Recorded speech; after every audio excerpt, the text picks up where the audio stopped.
சிறுதுளி பெருவெள்ளம் மழைநீரை சேமிப்போம். ஹாய் ஃப்ரெண்ட்ஸ், எல்லாருக்கும் வணக்கம். நாம் இன்றைக்கி 3 விதமான தோசை தான் பார்க்க போகிறோம். பாருங்கள், அதுக்கு இந்த டம்ளரில் 3/4 டம்ளர் பச்சரிசி மட்டும் தான் எடுத்திருக்கேன்.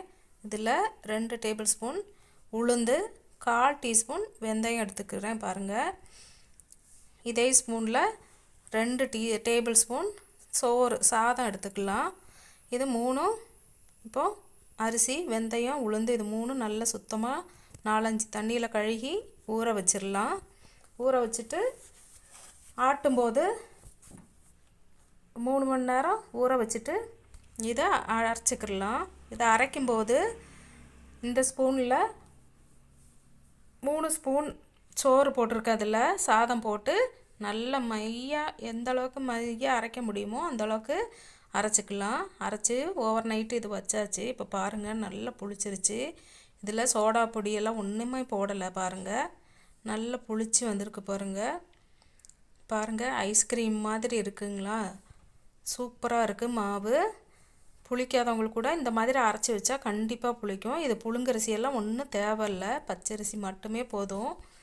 இது ஆட்டி நல்லா இது மாதிரி மூடி வச்சிட்டோன்னா புளிச்சிரும். நல்லா பொங்கி வந்திருக்கு பாருங்கள். இப்போ அதுக்கு சட்னி அரைச்சிக்கலாம். பாருங்கள், அந்த உருண்டை கடலை தான் என்கிட்ட இருக்குது. கடலை, கொஞ்சமாக தேங்காய், 1 பச்சை மிளகா, 2 பூண்டு போட்டு அரைச்சி, 2 கருவேப்பிலை போட்டு அரைச்சி வச்சுருக்கேன். இதை தாளிச்சிக்கலாம். பாருங்கள், கட்டியாக இருக்குது. இது கொஞ்சமாக தண்ணி ஊற்றி, தேவையான அளவு தண்ணி ஊற்றி தாளிச்சிக்கலாம். இது இருக்கட்டும். இப்போது நாம் தோசை சுடுறதுக்கு கல் அடுப்பில் வச்சு சூடாயிருச்சு. இப்போது ஊற்றிக்கலாம். பாருங்கள், சாதம் வச்சு அரைச்சது தான். ஆனால் பாருங்கள், நம்ம புழுங்கரிசியெல்லாம் போட்டு ஆட்டின மாதிரி அவ்வளோ ஒரு டேஸ்ட்டாக நல்ல கிறிஸ்பாக இருக்கும்.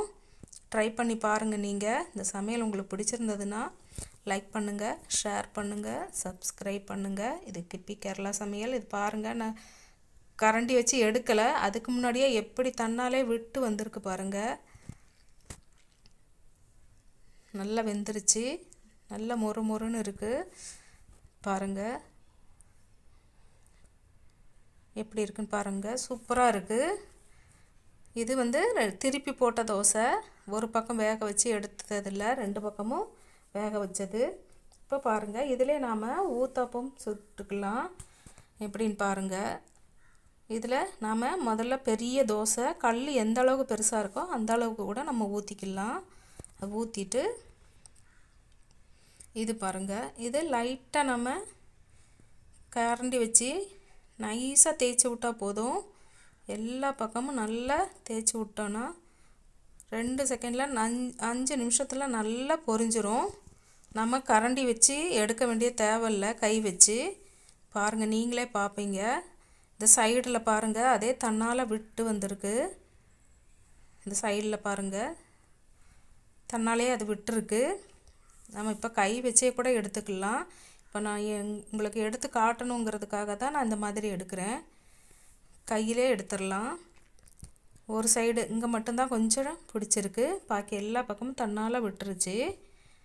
இந்த மாதிரி நம்ம ஒரே மாவில் நம்ம என்னென்ன செய்யலாமோ அனைத்தும் செய்யலாம். நீங்கள் ட்ரை பண்ணி பாருங்கள், கண்டிப்பாக உங்கள் எல்லாருக்குமே பிடிக்கும். இது சூடோடு பாருங்கள், எவ்வளோ டிரான்ஸ்பராக இருக்குன்னு பாருங்கள். பாருங்கள், எவ்வளோ நைஸாக கண்ணாடியாக இருக்குது பாருங்கள்.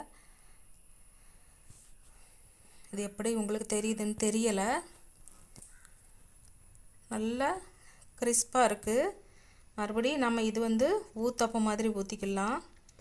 பாருங்கள், இதே ஆப்பச்சட்டி வச்சு, இதே மாவை ஆப்பச்சட்டி வச்சு ஊற்றினோம்னா ஆப்பம் மாதிரி நல்ல மேலே பஃபியாக இருக்கும். அந்த மாதிரியே நீங்கள் ஊற்றி பாருங்கள். இந்த மாவில் இந்த மாதிரி ஆட்டி ஊற்றி பாருங்கள், கண்டிப்பாக பிடிக்கும். இது பாருங்கள், எவ்வளோ மொறு மொறுன்னு இருக்குன்னு பாருங்கள். தோசை ட்ரை பண்ணி பாருங்கள். இது பாருங்கள், எந்த அளவுக்கு சாஃப்டாக இருக்குன்னு பாருங்கள். இது அப்போ மூடி வச்சுருக்கோம், மூடி வச்சு வேக வச்சது. ஊற்றின உடனே வெந்துடும், மூடி வச்ச உடனே. இங்கே பாருங்கள், எந்த அளவுக்கு புஃப்னு இருக்குன்னு பாருங்கள். கையில எல்லாம் தொட்டாலும் கூட ஒட்டலை. இந்த அளவுக்கு ரொம்ப சாஃப்டாக இருக்குது. இதே மாதிரி நம்ம எல்லா தோசையும் ஊற்றிக்கலாம். நீங்கள் ட்ரை பண்ணி பாருங்கள். பச்சரிசி, உளுந்து, வெந்தயம் மட்டும் போதும். கொஞ்சமாக சாதம் போட்டு நல்லா அரைச்சிக்கோங்க. புழுங்கரிசி தேவையில்லை. நீங்கள் ட்ரை பண்ணி பாருங்கள். இது உங்களுக்கு பிடிச்சிருந்ததுன்னா சொந்தக்காரங்களுக்கு கூட ஃப்ரெண்ட்ஸுக்கு எல்லாருக்கும் ஷேர் பண்ணி விடுங்க. இதில் ஒரு ஸ்டெல்லா சிஸ்டர் வந்து மண்சட்டி பழக்குனது சொல்லியிருந்தாங்க. நல்லா வந்திருக்குன்னு. ரொம்ப நன்றி. நீங்கள் ட்ரை பண்ணிவிட்டு அது ஃபீட்பேக் சொன்னது ரொம்ப ரொம்ப சந்தோஷமாக இருக்குது. திரும்ப திரும்ப கமெண்ட் பண்ணுங்கள். எந்த கமெண்ட்டாக இருந்தாலும் தெரியப்படுத்துங்க. இன்னொரு சகோதரி கேட்டிருக்காங்க இடியப்பம் செய்ய சொல்லி. நான் கண்டிப்பாக போடுறேன் வீடியோ. ட்ரை பண்ணி பாருங்கள். இதெல்லாம் ட்ரை பண்ணி பாருங்கள். நெல்லிக்காய் வீடியோ வந்து ரொம்ப ஃபேமஸாக இருக்குது. நல்லா ஓடி இருக்குது. நீங்கள் ட்ரை பண்ணி பாருங்கள். அந்த நெல்லிக்காய் கூட ஒரே நாள் வேக வச்சு அந்த ஒரே டைமில் இன்னும் நல்லா வேக வச்சுட்டு கூட அதை நம்ம எடுத்தோன்னா நல்லா மசிஞ்சு போகிற அளவுக்கு எடுத்தோன்னா 6 மாதம் ஊறின நெல்லிக்காய் மாதிரி கூட இருக்கும். நீங்கள் அதையும் ட்ரை பண்ணி பாருங்கள். தோசை பாருங்கள், நான் எடுக்கவே இல்லை, எப்படி விட்டுருக்கு பாருங்கள் தோசைக்கல்லிலேருந்து. ட்ரை பண்ணி பாருங்கள். எவ்வளோ மொறு மொறுன்னு இருக்குது பாருங்கள். சோறு போட்டு தான் நம்ம ஆட்டியிருக்கோம். ஆனாலும் கூட எந்த அளவுக்கு மொறு மொறுன்னு இருக்குன்னு பாருங்கள். சூப்பராக இருக்குது. நீங்களும் ட்ரை பண்ணி பாருங்கள். இது ஈஸியான மெத்தடு தான். நம்ம புழுங்கரிசி இல்லையேன்னு வருத்தப்பட வேண்டாம்.